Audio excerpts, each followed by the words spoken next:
राहुल गांधी पर लोकसभा में फिर बवाल। निशिकांत ने कांग्रेस को जमकर लपेटा। राहुल को बताया तोते की जुबान।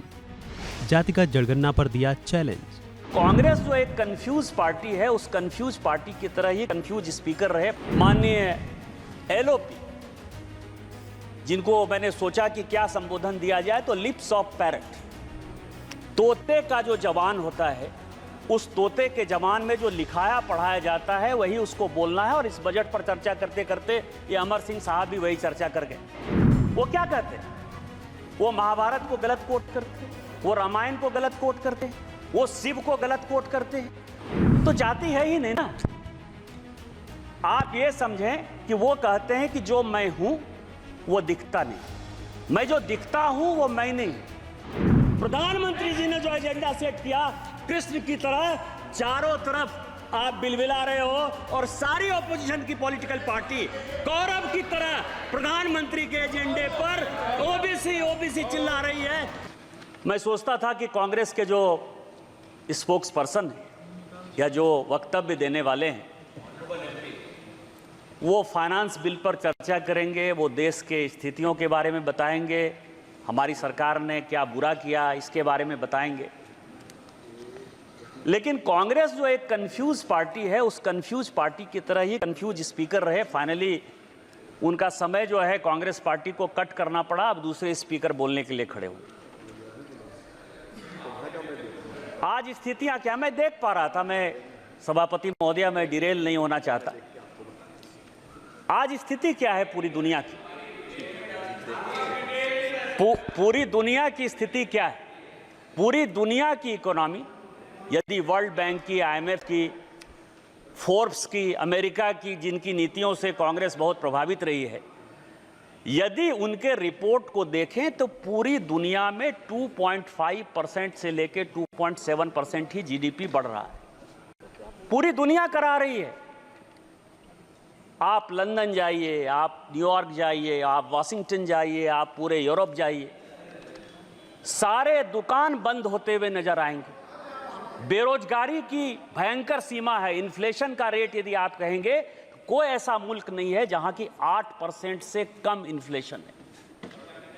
पूरी स्थिति खराब है, चाहे करंट अकाउंट डेफिसिट का हो, चाहे जीडीपी ग्रोथ का हो, फिस्कल डेफिसिट का हो, जिस भी पैमाने पर आप पूरी दुनिया को आंकने का काम करेंगे, आपको लगेगा कि माननीय प्रधानमंत्री जी और माननीय वित्त मंत्री निर्मला सीतारामन जी की नीतियां इस देश के लिए इतनी सक्सेसफुल हैं कि आज भी भारत आशा की किरण है। पूरी दुनिया में 7% से ऊपर जीडीपी इसका ग्रोथ। जिस पद पर सभापति महोदय उन्होंने बोलते हुए किस तरह से अराजकता फैलाने का काम किया, ये मैं आपको बताऊंगा। वो कहते हैं, वो क्या कहते हैं? वो महाभारत को गलत कोट करते हैं, वो रामायण को गलत कोट करते हैं, वो शिव को गलत कोट करते हैं, और उसके बाद वो कहते हैं, ये मैं बोल रहा हूं, मतलब आप ये समझिए, और वो ये कहते हैं कि हम जो है अराजकता फैलाएंगे, तुमको जो करना है करो। मैं अनुराग सिंह ठाकुर साहब ने जो उस दिन बात कही, मैं उससे कंप्लीट सहमत नहीं हूं। मैं अनुराग सिंह ठाकुर जी की तरफ से माफी मांगना चाहता हूं इस सदन में। लेकिन क्यों? इसीलिए कि अनुराग सिंह ठाकुर जी ने जो उनके ऊपर आरोप लगाया जाति का, तो जाति है ही नहीं ना। आप ये समझें कि वो कहते हैं कि जो मैं हूं वो दिखता नहीं, मैं जो दिखता हूं वो मैं नहीं, तो वो साधु है। और इस देश में कहा गया है कि जात न पूछो साधु की, साधु का जाति नहीं पूछना है। और जब साधु का जात नहीं पूछना है तो अनुराग सिंह ठाकुर जी ने गलती कर दी कि उनसे जात पूछ लिया। लेकिन मैं आपके माध्यम से कांग्रेस पार्टी और सारे अपोजिशन से जवाब पूछना चाहता हूं कि आप ये बताइए कि इस देश में कई एक ऐसे लोग हैं जिनको की धर्म में आस्था नहीं, कई एक ऐसे लोग हैं जिनको जाति में आस्था नहीं है। वो अपना किस तरह से जातिगत जनगणना करेंगे?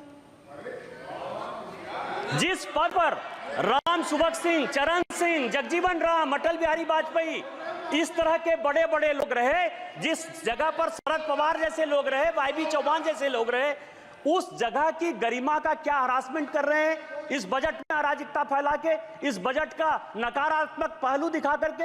आप जातिगत जनगणना की बात करते हैं, इसी बजट में जाता है, यही टैक्स है, इसी टैक्स के आधार पर जाता है। और मैं स्पीकर महोदया, अध्यक्ष महोदया, आज मैं बहुत कुछ चीज लेकर आया हूं।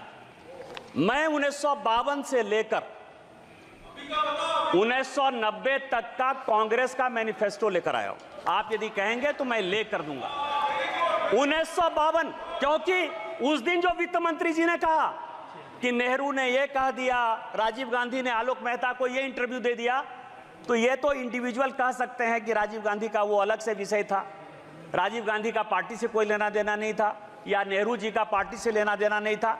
लेकिन जो कांग्रेस मैनिफेस्टो, क्योंकि बार बार ये कह रहे हैं कि कई एक चीजें हमने कांग्रेस के न्याय पत्र से लिया, तो कांग्रेस के न्याय पत्र से लिया, तो ये पूरा का पूरा जो मैनिफेस्टो है 1952 से लेके 1990 तक पूरा असेसमेंट किया।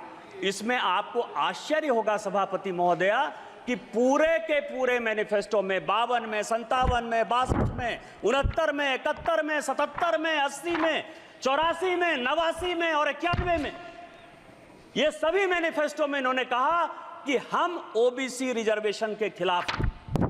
आप ओबीसी की बात करते हो, मध्य प्रदेश में आज तक कांग्रेस ने एक ओबीसी को चीफ मिनिस्टर नहीं बनाया। उत्तर प्रदेश में कांग्रेस ने आज तक ओबीसी को चीफ मिनिस्टर नहीं बनाया। बिहार में दरोगा राय जी को छोड़कर किसी एक को ओबीसी चीफ मिनिस्टर नहीं बनाया। और जब जब ओबीसी की बात आई, यदि दरोगा राय ने रिजर्वेशन दिया तो उसको आपने अलग किया। 77 में जब चरण सिंह रिजर्वेशन देना चाहते थे, आपने उसकी सरकार गिरा दी। आपने 89 में बीपी सिंह की सरकार गिरा के चंद्रशेखर का आपने सरकार बना दिया। और जब गुजराल साहब ओबीसी जनगणना कराना चाहते थे तो आपने 97 में उसकी सरकार बना दी। आप प्रधानमंत्री जी के दिए हुए पिच पर खेल रहे हो। आज इस देश का प्रधानमंत्री पिछड़ा है, चाय वाला है, बैकवर्ड है। और यदि वो ओबीसी सुरक्षा की बात करता है और जिस दिन वो एक बार ओबीसी सरकार की बात करता है तो आप ओबीसी करते हो। इसीलिए कांग्रेस का कोई मुंह नहीं है ओबीसी के बारे में। और प्रधानमंत्री जी ने जो एजेंडा सेट किया, कृष्ण की तरह चारों तरफ आप बिलबिला रहे हो और सारी ऑपोजिशन की पॉलिटिकल पार्टी कौरव की तरह प्रधानमंत्री के एजेंडे पर ओबीसी चिल्ला रही है। और ओबीसी का कोई कल्याण यदि होगा, यदि आप में ताकत है तो 2011 में ओबीसी रिजर्वेशन जो कराया वो क्यों नहीं इम्प्लीमेंट हो पाया? यदि आप में ताकत है तो कर्नाटक में आपकी सरकार है, पिछले 2 साल से सरकार है, वहां सोशियो इकोनॉमिक रिजर्वेशन हो गया है, उसको क्यों इंप्लीमेंट करवाया? इसलिए नहीं करवाया कि इस्लाम और क्रिश्चियनिटी 2 ऐसे धर्म हैं जो जाति की बात नहीं करते हैं, और उसमें 86 जाति क्रिश्चियन की और 56 जाति मुसलमान की। उसको ओबीसी बैक दरवाजे से, पीछे के दरवाजे से आप मुसलमान और क्रिश्चियन को रिजर्वेशन देना चाहते हो ओबीसी में, इसीलिए आपकी हैसियत नहीं है और इसीलिए आप जातिगत जनगणना की बात करते हो। यदि हिम्मत है कांग्रेस को, राहुल गांधी को, तो कर्नाटक में वो ओबीसी रिजर्वेशन करके दिखाए तो मैं मानूं कि इस हाउस में जो आप बात करते हो उस हाउस की बात करते हो।